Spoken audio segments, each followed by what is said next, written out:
Quiet on the set. Here we go. 5, 4, 3, 2, 1. Hello, everybody. I'm Dear Myrtle, your friend in genealogy, your not so retired friend in genealogy. Welcome to Myrt's Book Club.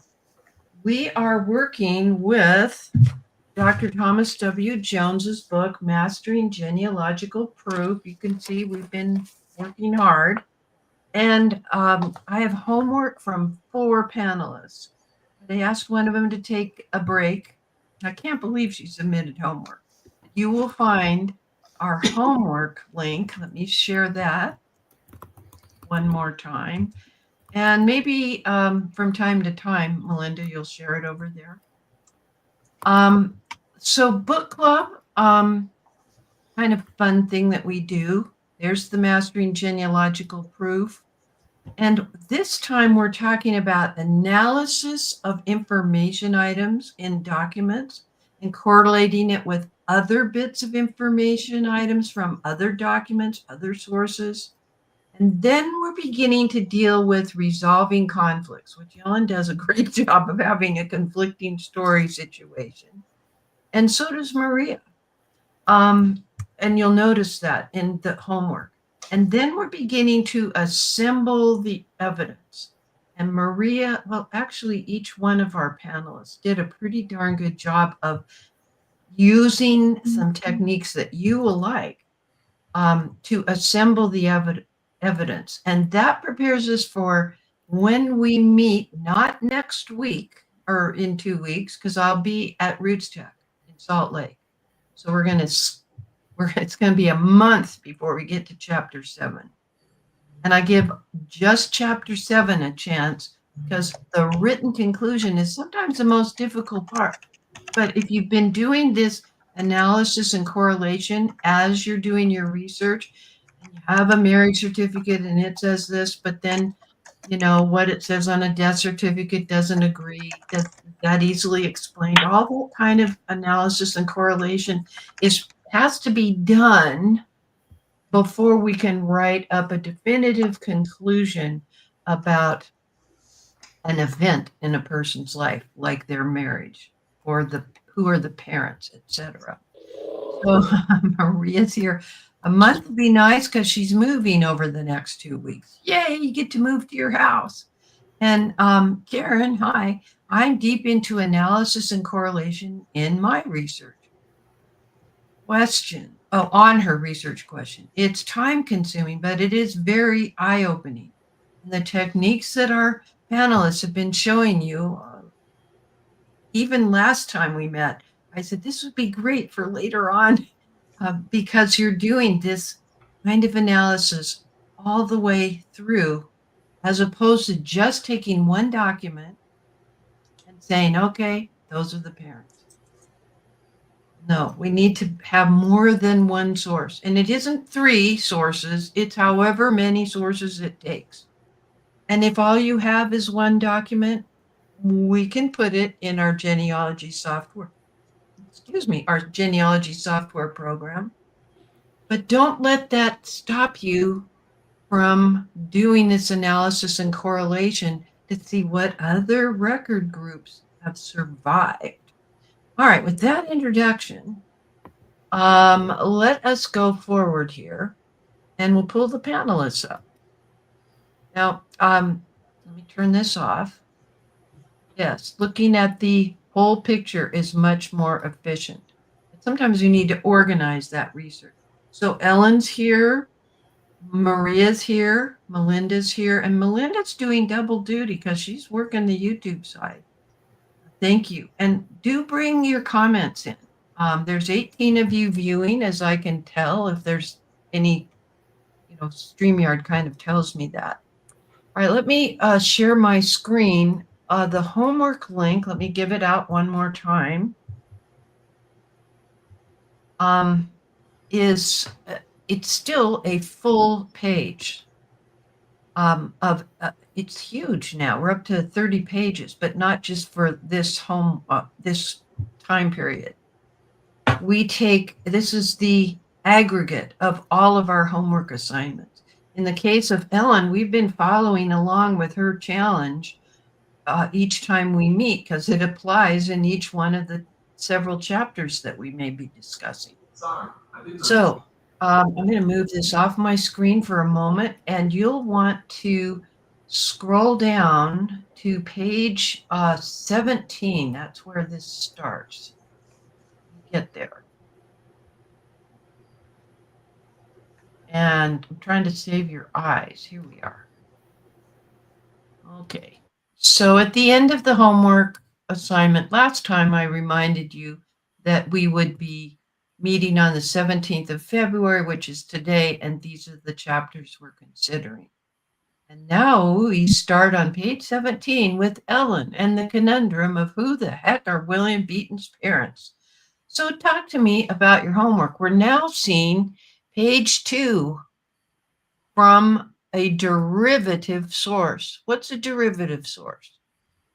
Well, the way I understand it, it's because it's a transcript of what they saw on the registration.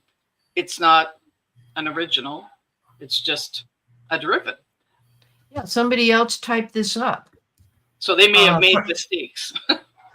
It was their job to do this, to respond to your query, but this is not the original entry. In fact, we know from page 2 that we now see that it took place in the Catholic Church in Lethbridge. Is Alta a town?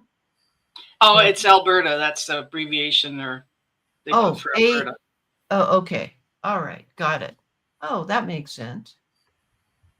All right, so that actually, that's a great example that you included. I don't know what Alta means. To me, Alta is a place you go skiing in Utah, in the mountains. So you need to.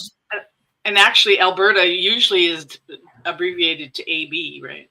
Yeah, but we can't tell the Department of whatever in Alberta that they need to write things out. But in our own genealogy software, we will type it out, just for people like me. But this does tell us things like, let me zoom in a little. That's as close as it'll let me get. Name of the church, the place of birth of the bride, and it's continued on another page. Oh, I think it's on the next page. Okay. Continued on the next page. Yeah. Well, in previous sessions, I had only shared the page that I thought was pertinent, but I decided this time to do it all. So we're aware of what the department, the cultural facilities and community development. Yeah, of the province, the provincial archives in Alberta, Canada. Right. Okay, so we're gradually getting to know more and more. And sometimes information comes to us like this, doesn't it, Ellen? And well, I mean, this is from 2005, right? So yeah. That's one bite at a time. Yep. Okay, talk to me some more. So then, because I really only have 3 documents that state where he was born, and 2 of them are written by, or he's the informant. So you'd think that he would be the guy that knows, but he wasn't present at his birth. So then it's really secondary information. It's just what he was told, and also it's also what he wants to share. I know, because I've worked with DNA. I know that that's not who the parents that he lists are, not the people that are his parents. It may be what he knew at the time or what he was willing to share. Right. Yeah. So William ends up being my hardest of all my great grandparents. He's the hardest, and he was the last one I wish I would have asked my grandmother, because when I first started doing genealogy, she was around, and I asked my other great grandmother, but not her. I don't know why I didn't ask my grandmother, because she knew things that. Yeah. But anyways, if only. Yeah. I hear you. So he said that his parents on this document, he said his parents were William Beaton and Anne Roth. And at that point, when I got this document, I didn't have a clue who Anne Roth was, and I thought, oh, eureka! Now I know. Well, Yeah. can't find Anne Roth either. Yeah, right here. Yeah, Yeah. it was a surprise. Sometimes here, if we don't list who the parents are for a marriage record, we don't get the marriage record because they're saying there's a lot of William Beatons around. Right. But I'm glad you had another thing to triangulate on because you knew about the year because of the index of the record. So Right. they could, if it was just a name like John Doe, they would tell you, they need more information. Right. Right. Too many John Does. Okay. And then you had a very interesting, why did we include this? This was your letter of request? Oh, no, I think I just included because it was a third page that they'd sent back to me, and I Oh, wanted okay. to give the complete document. So that's Oh, okay. So the next document This is so cool. Yes. is Now when he got married the second time. yeah. Okay, here he is with Anne. Yeah. And he again lists William Beaton, and he says that he's deceased.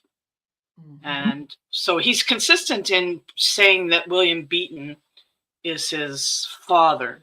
Mhm. And William Beaton in 1881 census, he's living with William Beaton. And so that was what I went with. But Highly likely. yeah, until we did the DNA. So maybe he didn't know. Yeah, maybe. Yeah. Mama's baby, Papa's maybe. Yeah. I mean, the family story was that he was raised by his father and that the lady that was his mother was not his mother. And so that's what I always thought. Mm-hmm. But so I don't know. There's always lore and all that stuff. I love the handwriting. This looks like original. Yeah, that's his signatures. signature. And I also I could barely make out Annie's name here on this second marriage. Yeah. But over here, I can clearly see that that's a W, Right. Right. And I wasn't sure what that was here. Yeah. I kind of like that form. Yeah. And you're showing the full page. Yeah. But some people crop it. I like the full page. Yeah. Well, It's all good. If I were, I totally love it. So now what have we got? So that was an original, and this is too.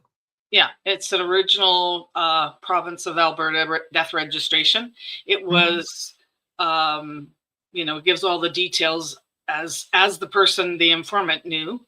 And in this case, the informant is his daughter, Florence Stump, and she is the daughter from the second marriage. So I'm a descendant from the first marriage. Mm-hmm. And so she said that the name of the father was Beaton unknown, and then the maiden name of the mother was unknown. Mm-hmm. And there's that Scotland. Yeah, and there's that Scotland too. And she did say that he was born in Kingston, so that's consistent. Yeah. Okay. And daughters don't necessarily know. They weren't there for their daddy's birth date, and they weren't there attending the mother giving birth. No. So she's just telling what she heard from her father or her mother. Yeah. So, you're quoting Dr. Jones here, where you say genealogists use analysis and correlation to test the accuracy of evidence and potential conclusions. And so we just did that over the daughter being the witness. It wasn't like this was a marriage record and he's, where they are saying we were married on such and such a day, here's our marriage certificate. Yeah, I mean, Annie could only really be an informant and be it as far as the death, because she's present possibly at the death. But Yeah. the I rest of like Betty Lou's comment. I just love this interaction from the community on the YouTube side. If he was adopted, as you are suspecting, he may never have known his birth parents. he he knew something. And so Yeah. did my grandma know something, because he had a sister and she's listed in his obituary, and she lived down the street or down the way, and she was raised as a batten. So I call it the beaten batten mystery. It honestly has baffled me for years. Well, and we are learning from DNA that there happens to be more incestuous relationships than we ever thought. That's certainly a reason not to share the story, because it, it's a difficult thing. I'm not saying that happened. No, no. We don't know what happened. I And mean, it's not for us to judge, but it's for his us to sister. try to judge the reliability of this. It is primary evidence that could be true or false, but it's really a secondhand informant, the daughter, not really being there. Yeah, Betty and his Lou sister has a was raised suggestion. by a different family called the Batten family, and that's why I call them that. I call it that. Oh, okay. So So you got a brother and a sister that get separated raised by separate.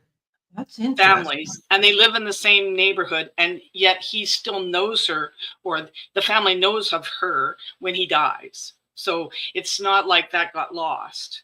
And I I know wonder. that my grandmother sent a picture his to William's sister of Hmm. her wedding. So they connected, they stayed connected. And that's why I wish I would have asked my grandmother. Man, do I get that? So Um, my question is, I know so much, like I'm pretty positive I know who William's parents are because of doing like tons of research on the DNA of my family. So I've tested all my mother, all of my mother's siblings, or if their siblings weren't alive, then all of their children and second cousins, and I tested descendants of Annie, his sister. And so I've come to the conclusion of a parent, but I've never written anything. So I think that needs to be another document. yeah, you got a month to work on that. No problem. Well, there's a research suggestion. I had it up for a minute. Was there anything in his military file? No, no. And even so, Betty Lou, it might have been like what, they all had to say who their next of kin was when they went off to World War I or And at World that War point, he II. was married. And then he was married, so it would have been his wife. Right. And yeah. I mean, Here in there the was United States, go ahead. here in the United States, we had draft registration cards, and the one for my one of my grandparents lists his mother, and we're very lucky that he is the first child born to her, and DNA corrects it or corroborates that, because the younger children, the two youngest for sure, are not the old, not full siblings. Yeah, So I have military. DNA from descendants of Annie, Florence, and so that separates out, and that helps me a lot. So Mhm. This is very interesting. Here's an example. Maria is saying her husband's grandfather was sent to a cousin to be raised when his mother died. The second wife couldn't handle him.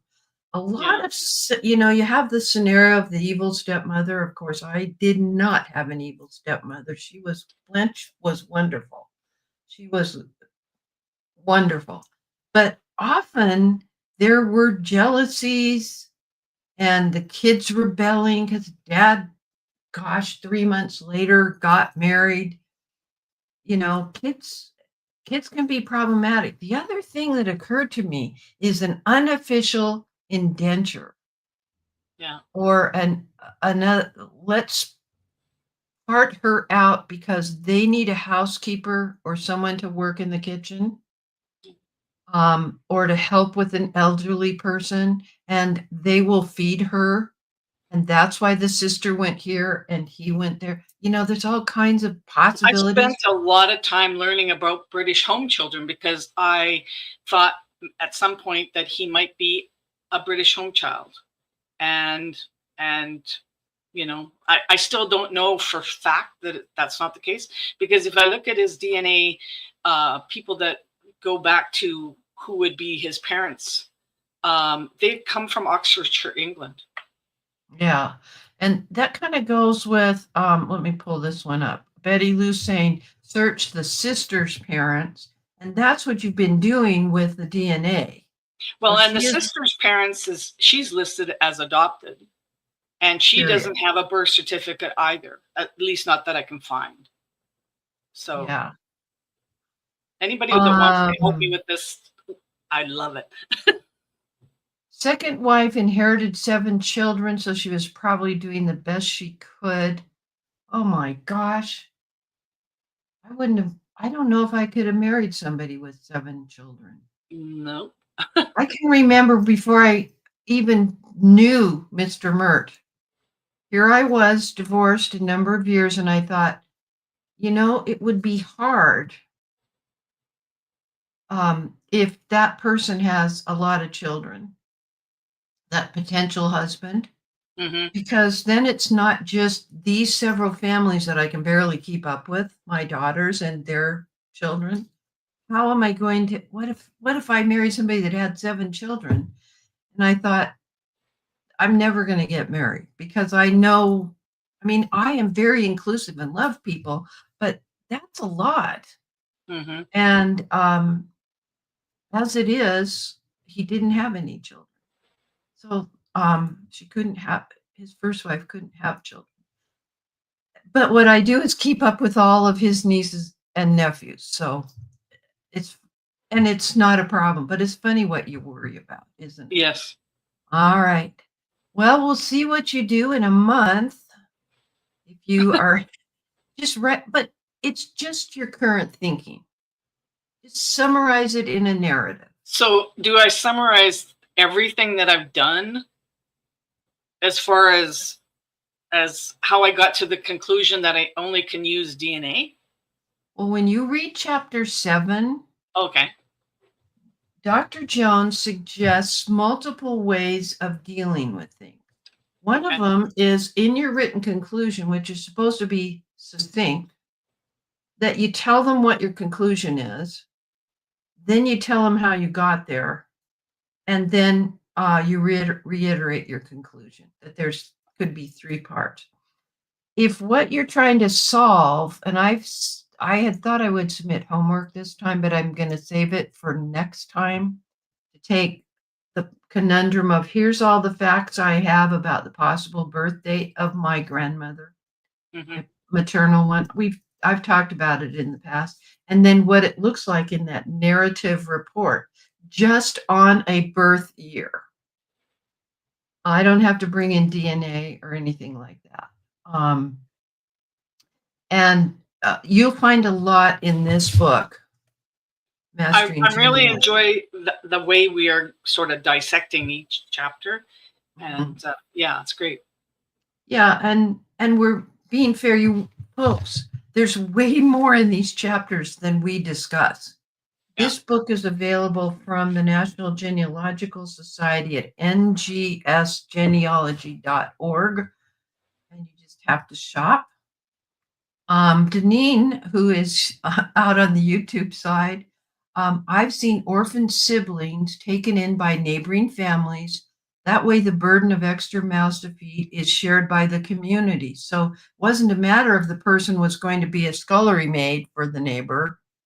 I think that's probably what happened. I think that's what's happened because I can't find any connection between the Beaton family or the Batten family. Other than that the surname starts with the same letter. And they lived in the same community, and they belonged to different churches and so on. Yeah. Okay. Well, thank you for your homework. I appreciate it. Thanks for that feedback there. Thanks for the brainstorming. Yeah. All right. So let's see. This is what we're going to be doing. When you said you don't know if you'll ever find a document, let me share my screen again. Come on, press the button. Where you said at this point, you don't know if you'll ever find a document that gives you the direct answer to the question, who are the parents? What you can do, and this is Cousin Russ all over again, current thinking. That's what you're going to be writing. Okay. It's never over. There's no fat lady singing. That was not an unkind comment. That was just quoting. I don't sing anyways. Yeah, it's never over. You know, like people say, what, you know, how much longer? Luckily, I married a genealogy and history nut, so he doesn't mind my time here. But until it's always our current thinking until new information comes to light.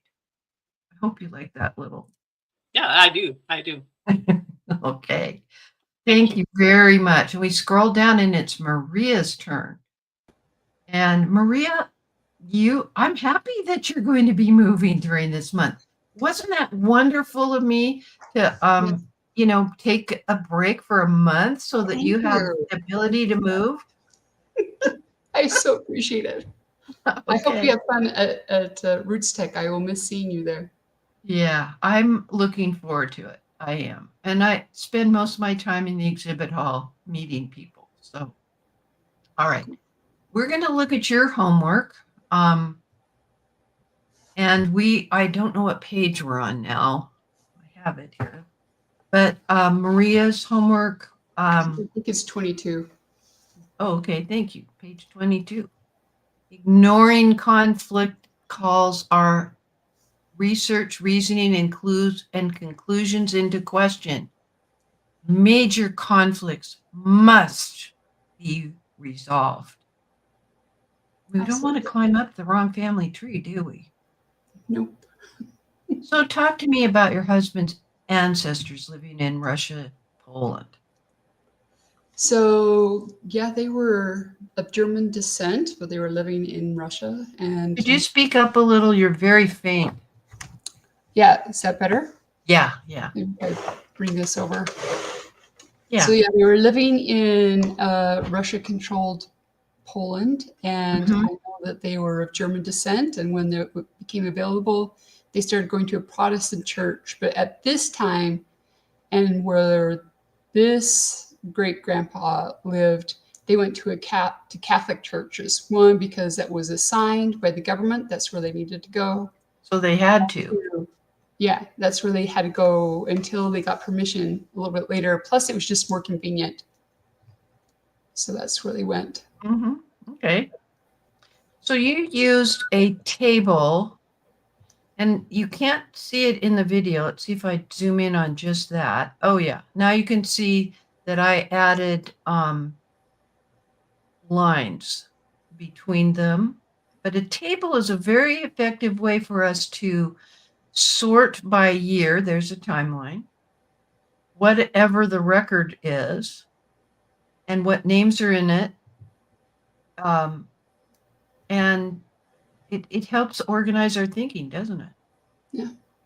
So the wife, Rosa Schwab, she shows up with different names within different documents, and you can't rule out that there could be two different families or there could be two different wives. So you need to, because Schwab is very different from Yakolska.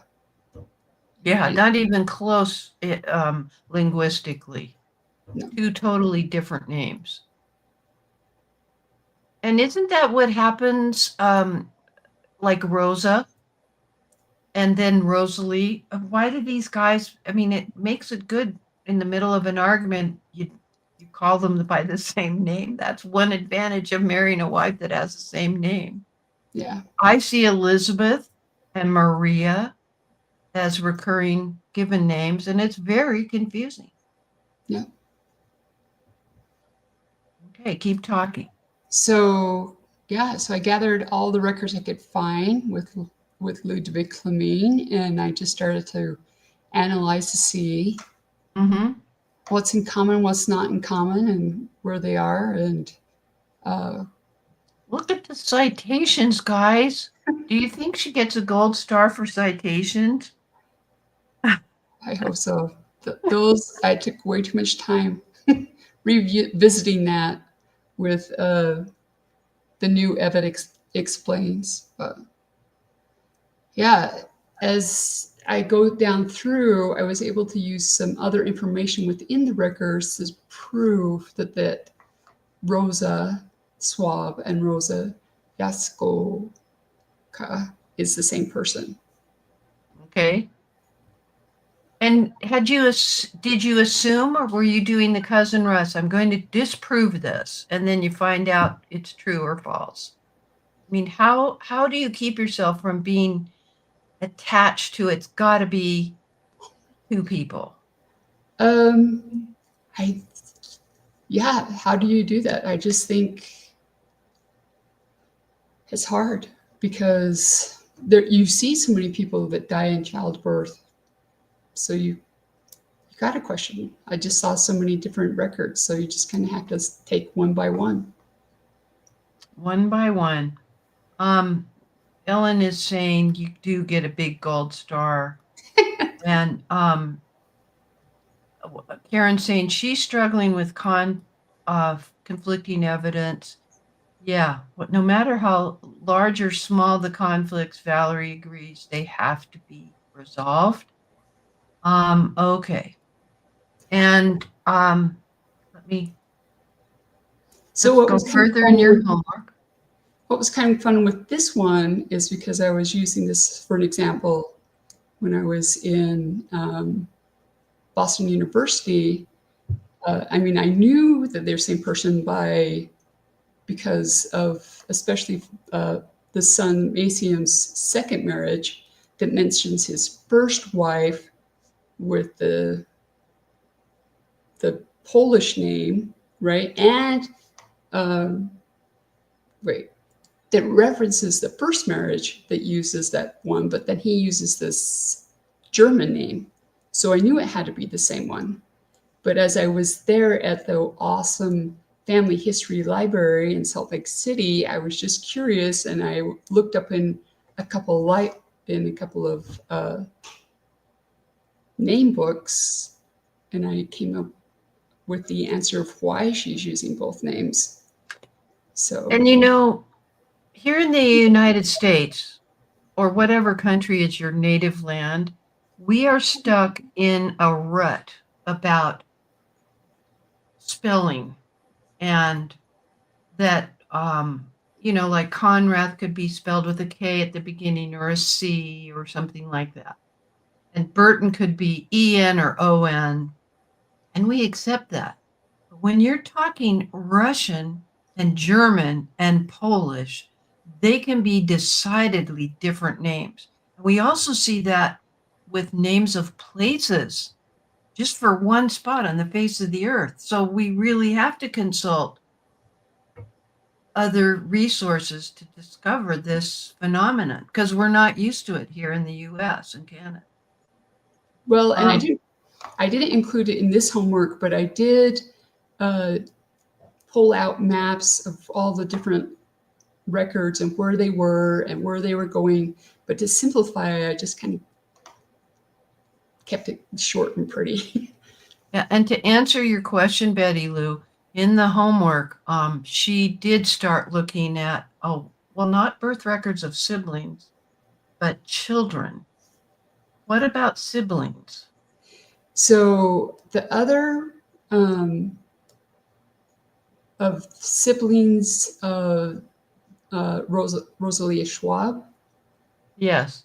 I have some records for her, but did not include them with this because the marriage record showed that they were living in the same place. Anna Christina's birth record shows that she was living in the same location as in the conflicting death record of the father. But as I state in here, it's very possible that the first wife passed away and that in 18 months' time he married somebody else. Totally. It's possible. Yeah. Not likely, but very possible. Possible. It's conceivable. It's conceivable, but when I come to Mascium's first marriage and his second marriage, his first marriage uses the Yakolska name, right? Yeah. Yeah. But the second marriage uses the swap name, but it references his first wife, Justina Ruck. So that's indirectly stating that she's the same person. Yeah. That's a very strong argument. And explaining the linguistics in your written conclusion is necessary because your target audience basically are the U.S. descendants of these people, right? Who know the English rules. They're not aware of the history of Eastern Europe and language and all of that. Let's see. Yeah, when we come to the, sorry, I'll let you. Look at this difference of how you say a word in the United States, a surname, and what it looks like in the Bohemian part of Austria. That's great. Yeah. Yeah.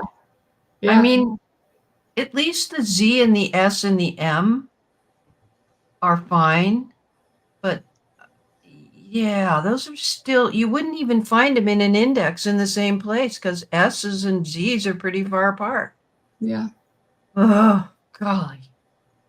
See why I said when we sat on the porch during our first conversation, we sat on my front step and you said Poland and I said, after a deep breath, good luck. Yes, you did. Yes, you did. I And it did. had lots of people come.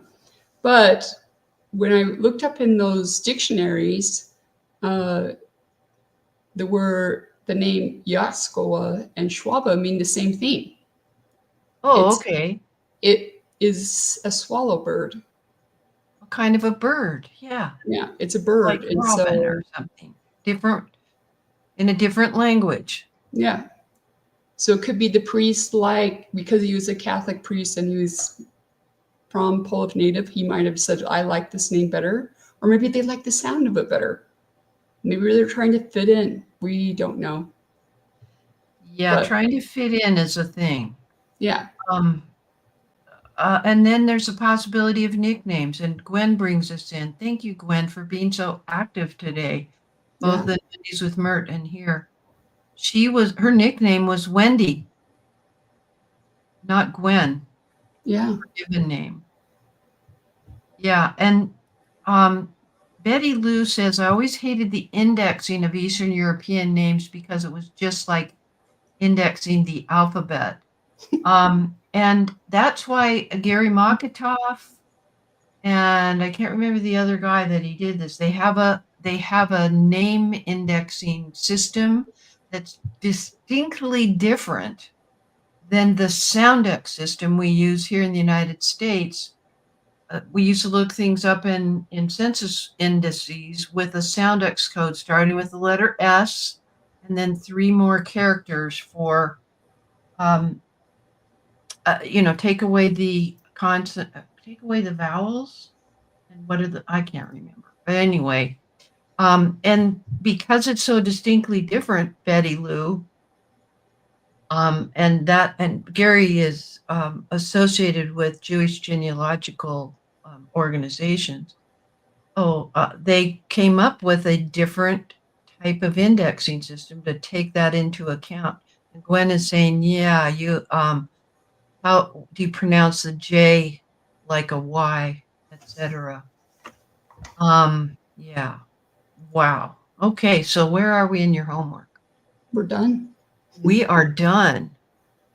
Now tell me what this is. This is the dictionary of German names that you're talking about. Yeah, that's the one I found in the family history library that I used just to kind of help compare. And I was like, ta-da!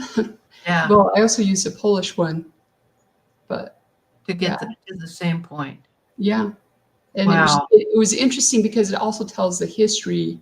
So this surname was used back in 1298 and 1307. So it's been a name, a surname for a long time. Yeah. Well, Betty Lou has some suggestions. Wait, let's see. There was one here. Have you looked at a death record for Rosalie and second marriages? I'm wondering if the christening of children, if the sponsors or what did they have in the Catholic Church? The godparents are Right. basically the same people or not.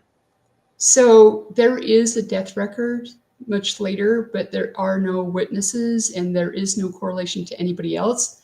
I can't just assume that she is the parent. There was no and I have combed and recombed during Believe the time period. Napoleon was marching across. Mm. So yeah, it's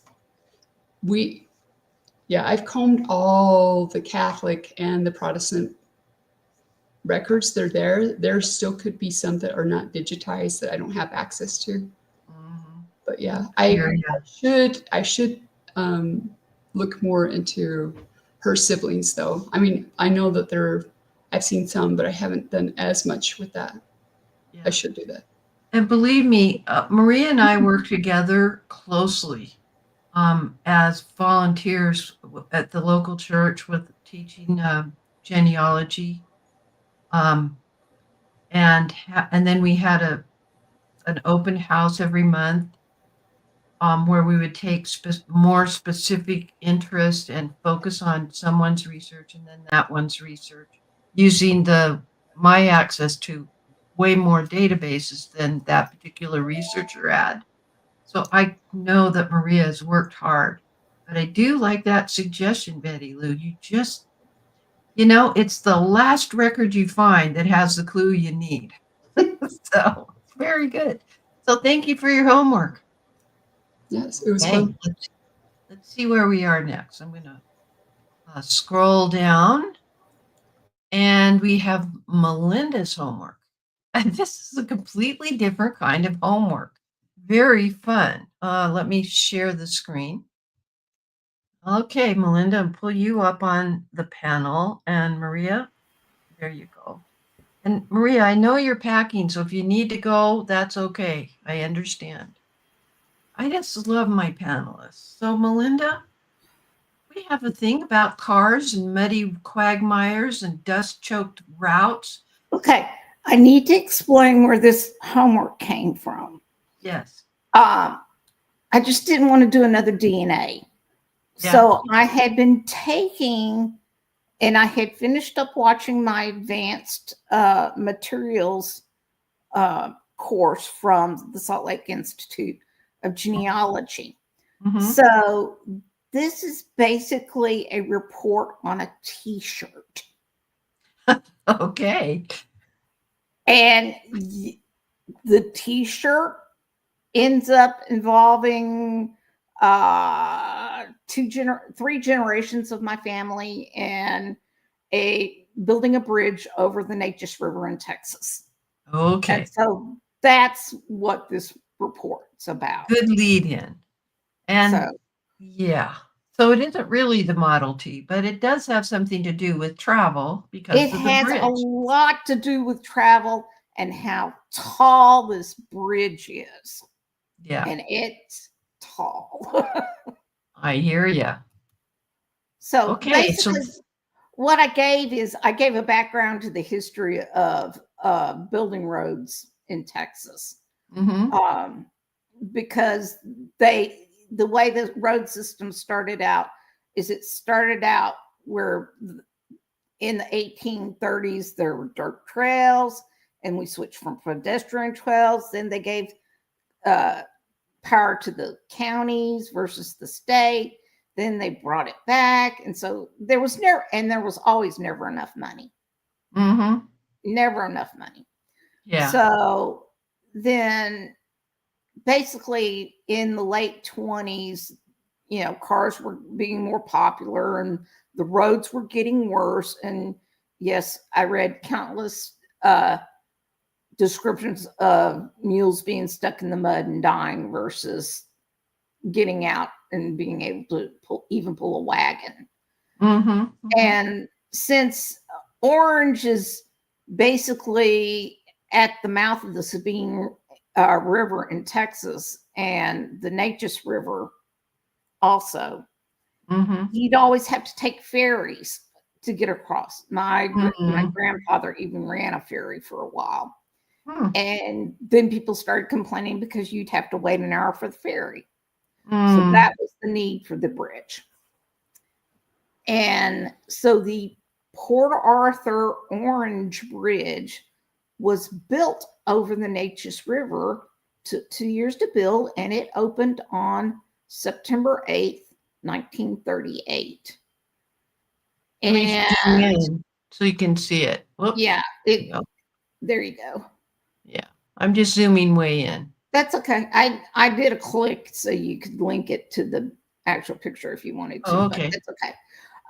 Anyway, right. So that's the bridge. Wow. And my grandmother walked over that bridge 9 months pregnant. Oh my gosh. 8 months pregnant the day it opened. And oh my gosh. And the way my grandmother was, you never forgot that she walked over this bridge when she was pregnant, because every time you drove across the bridge with her, she would remind you. Tell you about it. Yep. And you know, how significant this bridge is in your life is, you know, when I met Doug and my husband and we started dating, our fun in life was driving over this bridge and seeing the chemical plants down on the other side and hunting and chasing flares off this bridge to find out where the flares were. So it's that high. Just and another person said that's the scariest bridge in Texas. Yes, I agree. It is a scary bridge to drive across. Yeah, goes up pretty high. So in 1988, we actually moved to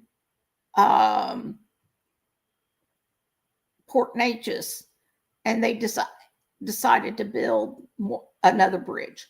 But I just gave you and this is what's nice about using AI and genealogy. If you want to go back up to the table. Okay, yeah, just a second. This made it really easy to find out the heights of the different bridges. And and literally give me the top 10 bridges, highest bridges in the US. Give me the top 10 bridges in Texas. And so very easy to pull that information in very quickly, which, you know, if I had to do this years ago, I wouldn't have done it.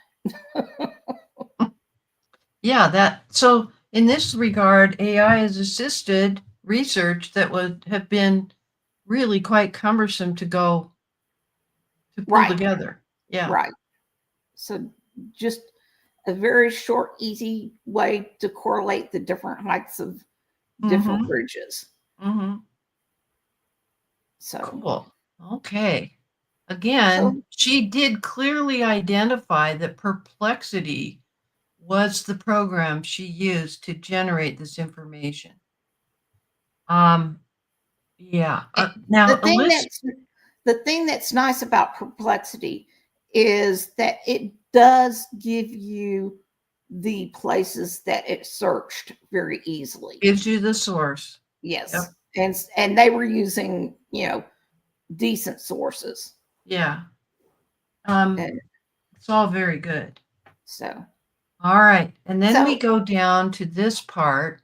Well, first of all, let's just a picture in there for scale so you can see how tall that bridge is. Wow. That it, you know, tall bridge. So in 1988, we moved to this area on on the opposite side of the river. We were in Jefferson County versus being in Orange County, where my grandmother was. They decided to build a second bridge. And that bridge is called the Veterans Memorial Bridge. And so my husband, having listened to my grandmother ad infinitum about going over this bridge, decides, oh, we need to have a celebration of going over a bridge. This famous, yeah. And so The tradition in your family. Yeah. And we're going to have a run walk over the bridge because I'm president of the running club. Oh, now I get it. Yes. Now I get it. I already knew that he was athletic. Yes. I knew your husband. Yes. And yeah. So this was the event. That was the event. That was Doug on the day of the event. He was race director. I was race director's flunky and got carpal tunnel entering all those names who raced in this race. But you can see we had over 1,000 people. That's a lot. Yeah. Participating in it because it was described as a once in a lifetime opportunity. Now, the Culpins are kind of stupid, obsessive people, so we did it again the next year also. But nobody's done it after we moved. I love it. But it's something to be proud of that we actually, did the race and everything. And so I was basically doing the genealogy of the T-shirt. And I wanted to recommend, and there are the two bridges. Yeah. Together. I wanted to recommend another class that if you're interested in learning about this type of work and how to include it in genealogy research, there's a program that's called, it's from Harvard EX, and it is free if you just want to audit the course. That's called Tangible Things, Discovering History Through Artworks, Artifacts, Scientific Specimens, and Stuff Around You. Basically the same course that I was doing at SLIG. Who's the coordinator? The SLIG coordinator was Gina Phillip Ortega. Yeah. This Tangible Things is done by the lady who wrote The Midwife's Tale. And I'm not name. But so, where is that course offered? I'm trying to at least send it out. I'm putting the link in for you. Oh, thank you. That would be great. Okay. Harvard Online? Yeah. Okay, here it is. And I bring this up for brand recognition, guys, so that you know it's a safe place. Maria recommended it, and I'm comfortable with her suggestion. Sorry, got to get rid of that. Am I still online? Yes. Okay, because a lot of screens. I have 3 screens, but somehow. You're still here. I can still hear you, and I see the Harvard screen. Okay, sounds good to me. All right. But like I said, it was a well done class. Even if you only watch the first 3, it's worth watching. Yeah. To learn about how to incorporate things besides just people into your genealogy work and to bring more social things. So for instance, we have a Lisa Gorell, who was in your study groups with us for a long time. Long time, yeah. She presented opera glasses and did a report on how her family had a set of opera glasses. And you think we all have things that we've inherited from our families. whether it's a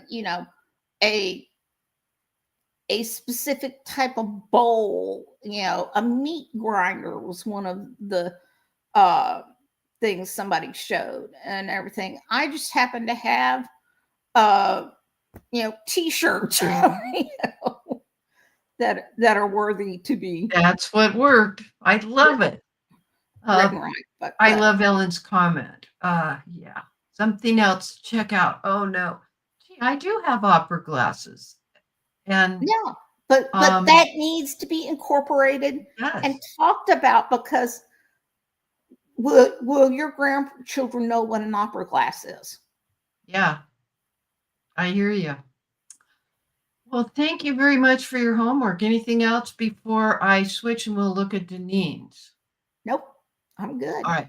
Thank I you. particularly like the summary that you did, where you said, to create this story, information was gathered from many sources. So you had your citations up above, but you're now talking about primary, secondary, and how you analyze the bridge height information.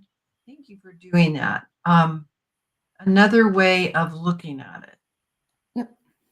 Okay, so now what I'm going to do, Deneen is in the audience, and she submitted an interesting 2 pages of things. So let me share it with you. She can tell that I added this table to talk about authored works versus derivative works or derivative records, which is also what Ellen has been working on. Authored works are usually what we're writing next month, where we've synthesized information from a diverse, hopefully diverse set of sources to establish some new bit of knowledge. And derivative records are more like indexes or indices, as some people refer to them, where it was designed to create accessibility to information in original records. Now,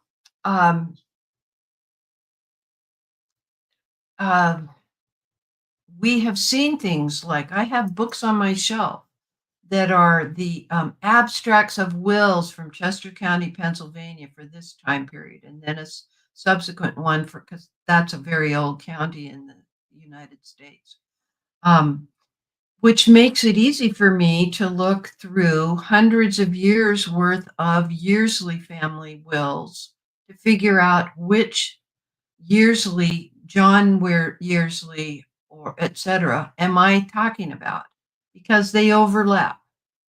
And so I had you use a derivative record, meaning it's derived from the original, where it means a volunteer went and did this. Hopefully it's more than one volunteer because they can do typos. A derivative record might be tombstone inscription book that the local genealogy society did. Actually, a derivative record is find engraved, all the text on the side, the picture, we hope is the tombstone in that cemetery, and that the volunteer uploaded it to the correct cemetery. But anyway, one of the things, and this is like comic relief, and we need this at the after talking about all this heavy stuff. In Deneen's ongoing research with multiple wives, one of the first documents she found was something called the Mount Desert Widow, a compilation of late 19th century families. And that would be that narrative. It gave her relevant family information that could be correct or incorrect. And earlier chapters, I mean, we've all seen those compiled family history books. But in that same 19th century, there were a number of fake news genealogists or fraudulent genealogists.